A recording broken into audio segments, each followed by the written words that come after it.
Hoje, a gente vai mergulhar em um dos textos mais fascinantes e, por que não dizer, complexos de Sigmund Freud, As Pulsões e Seus Destinos, lá de 1915. Nessa análise, vamos tentar entender que forças internas são essas que nos movem, muitas vezes sem que a gente nem se dê conta. E para começar, uma pergunta que com certeza já intrigou muita gente. Como é que um sentimento tão forte como o amor pode de repente virar o seu oposto, o ódio? Ou como um desejo pode acabar se voltando contra a gente mesmo? Bom, a chave que Freud nos oferece para entender esses mistérios todos está num conceito central para a psicanálise, a pulsão, e é sobre isso que a gente vai falar. Então, o que exatamente Freud queria dizer com pulsão? É bom já adiantar que não é a mesma coisa que um instinto. É algo mais profundo, uma força que vem de dentro e que está o tempo todo ali, nos definindo. E olha, a definição aqui é super importante. Diferente de um estímulo que vem de fora, tipo um barulho, a pulsão nasce dentro da gente, no nosso organismo. Ela é uma força constante, uma pressão interna da qual, como diz Freud, não dá para a gente simplesmente fugir. Para entender bem a diferença, essa comparação aqui é perfeita. Pensa num som muito alto. A origem é externa, a força é momentânea e a gente resolve o problema se afastando, fugindo. Agora pensa na fome.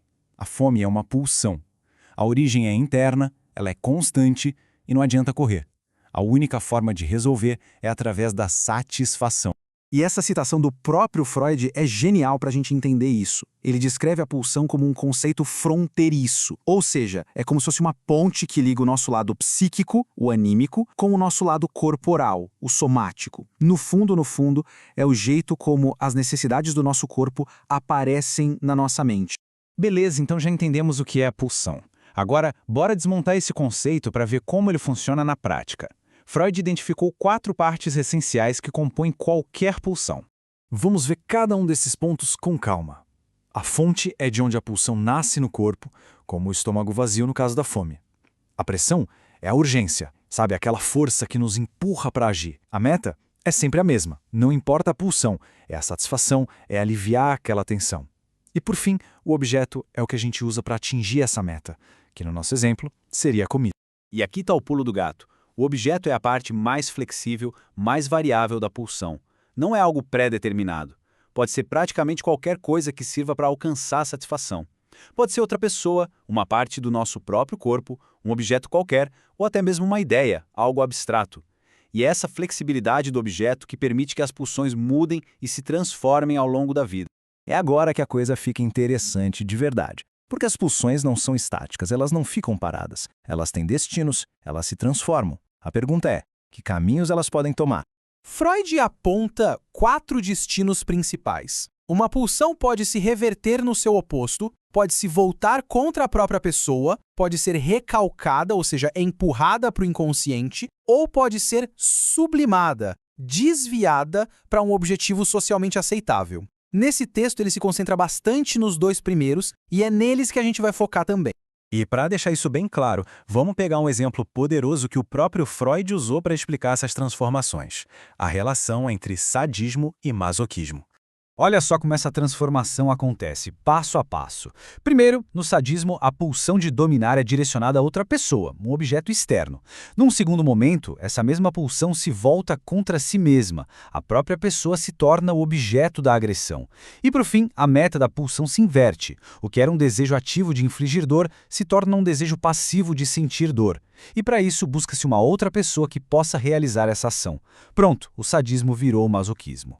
E não para por aí, viu? Essa mesma lógica vale para outras pulsões. A pulsão de ver, por exemplo, segue um caminho bem parecido. Ela pode começar como o prazer ativo de olhar para o outro e se transformar na meta passiva de ser olhado por alguém, que é o que a gente conhece como exibicionismo. A lógica da transformação é a mesma.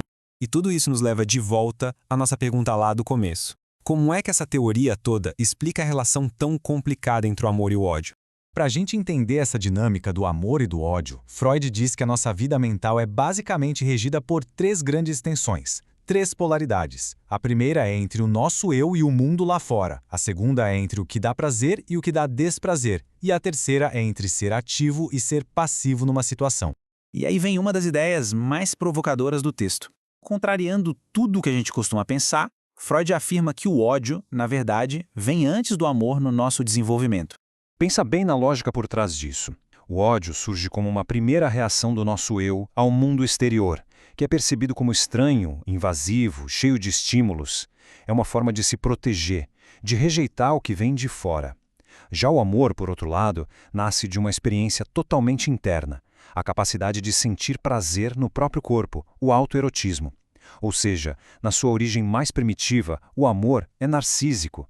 Isso muda completamente a perspectiva, não é? E para fechar, essa citação aqui amarra tudo de um jeito perfeito. Para Freud, o que realmente nos impulsiona, o que nos faz progredir, não são os acontecimentos externos, são as pulsões, essa força interna e constante que nos move, nos faz buscar, criar e transformar o mundo para alcançar satisfação. E no final das contas, a reflexão que fica é essa. Se somos todos movidos por essas forças internas e constantes, quais delas estão aí, agora mesmo, silenciosamente moldando os nossos destinos? Fica a pergunta.